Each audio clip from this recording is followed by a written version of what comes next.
Well, it's Wednesday in the Wake Up Nigeria neighborhood, and on Wednesdays we like to talk about matters of the heart.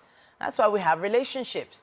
But we're still talking about the heart today because it is World Heart Day on the 29th, and we'll be talking nutrition for your heart with Anne Udo Umo. She is a clinical dietitian, content creator, and public health nutritionist. She owns the Lagos Dietitian Consultancy and provides reliable nutrition education to the public on social media. It's great to have you back in the studio. Hi, Titi. Thank you for having me once again. Matters of the heart. They say heartbreak sometimes, affects you, but there's a kind of heartbreak when they tell you that you cannot eat that pounded yam and palm oil soup. There's that kind of heartbreak that you get when you know that you're not supposed to eat a particular type of food. Nutritionists sort of break a lot of people's hearts that way. I'm trying to get you to giggle, yeah, but you understand where I'm going. Yes, I do. I very much understand. But with the way dietetics is evolving, we do less of complete avoidance and more of limitations, restrictions of portions. And that is why these conversations are important, so that we're not misled. Because, you want to eat what you want to eat. Cravings are an essential part of every human being. And depriving yourself of these things makes you want to overindulge most of the time, and that's where the chaos happens. Yeah. So we're saying restrictions, limitations, not complete avoidance. Okay, all right then. Yeah. So you're not serving anybody breakfast, so to speak, technically on not. Some breakfast options that they like. Okay, a lot of cliches coming in here. Let me stop now. All right. World Heart Day. Yes. What's the theme for this year? Okay, so the theme, as generic as it is always the same thing, talking about what foods to continuously eat to improve your heart health. Like, there's several types of heart diseases, whether you're talking about congenital heart diseases, which are the ones that people are normally born with, or heart failure, or heart attacks, which are more popular with the older generation. And we're seeing a trend in younger people just slumming at work at different points in time.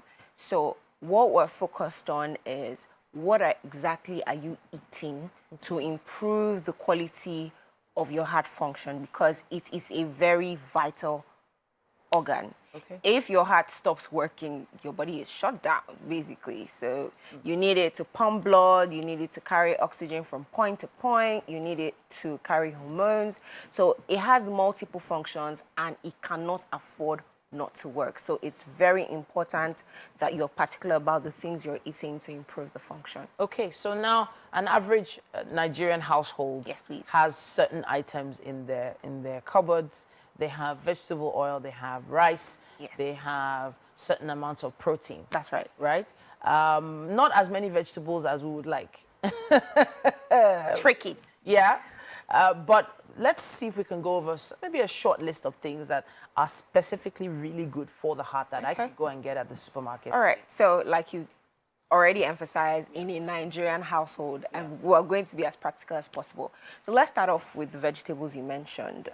Green leafy vegetables over time have been known to lower cholesterol, help with maintaining your blood pressure. So whether it's ugu, that's pumpkin leaf, or efo, whether it's tete, shoko, there's water leaf, there's bitter leaf, Exactly. Okay. There's so many options. Okay. So they're readily available. They're easily accessible. You can just go to the market and pick. Okay. Also, it's important to note that when you're cooking vegetables, it's important not to overcook them so that they do not lose the essential nutrients contained in them.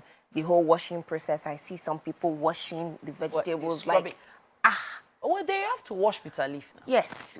We do, but you need to be careful in the process of washing, because there are things called water-soluble vitamins. Okay. So if you wash too much, those vitamins leach into the water that you pour out after washing. Okay. So it's... Okay. So I've also heard that if you use hot water to wash some vegetables, it kills some of the nutrients. Some of those vegetables. So that's why we say blanch as opposed to boiling or thorough washing, and let your vegetables still have some level of crunch whilst you're cooking. So that's for green leafy vegetables. Let's move to avocados.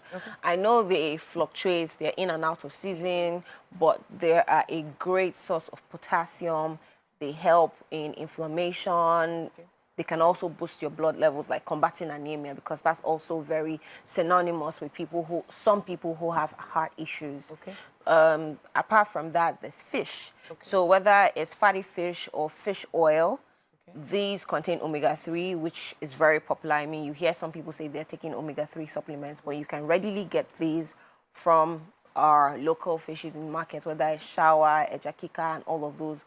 You have omega-3 fatty acid present in those fish. I was going to ask about ejakika and the process of how it's cooked. It's smoked in large vats and baskets, open air. Yes. The smoking process, I've heard that it affects, you know, the nutrition of the food. Is this just a myth? There's some science behind that, and that's why I would say if you can do the processing on your own, because there are a lot of factors to look at it. Or you see some of them roast in large tins or large cans, drums, metal drums, So that can also compromise the nutritional quality of the food in question. So if you can, with the advent of dehydrators and air fryers that are coming up in every Nigerian home, you can afford to do your smoking and drying by yourself, so that you're totally responsible for the processing of your food. All right. So, fantastic. So we have fish, we have green leafy vegetables, avocados. We have ofada rice. Really? Yes. Eating whole grains in general are generally good for putting down your blood pressure, which is an indicator. Whole grains? Whole grains, in this case, will refer to rice like ofada rice. Like brown rice in general, but I don't want to be overly bougie and say brown rice. So let's do ofada. If you have access to brown rice, that's also fine. But I'm also looking at cost effectiveness as well, and accessibility, and also palatability. So white rice is not whole? Yes, because it has been refined. But when you're cooking the ofada rice, I'm not saying that you should go and eat it with that stew, that the oil is on top. It's supposed to be eaten with vegetables. So that way you're balancing out, because you might, if you're taking that quantity of oil, I'm sure you've seen those floats. Oh my God. With the many offals that are inside, we need to be careful. So yes, ofada rice and green leafy vegetables. Dark chocolate, surprisingly, is also an option. It contains anti-flavonoids and antioxidants, but it needs to be eaten in proportion. Please don't overdose and eat a whole jar of chocolates in the name of trying to improve your heart health.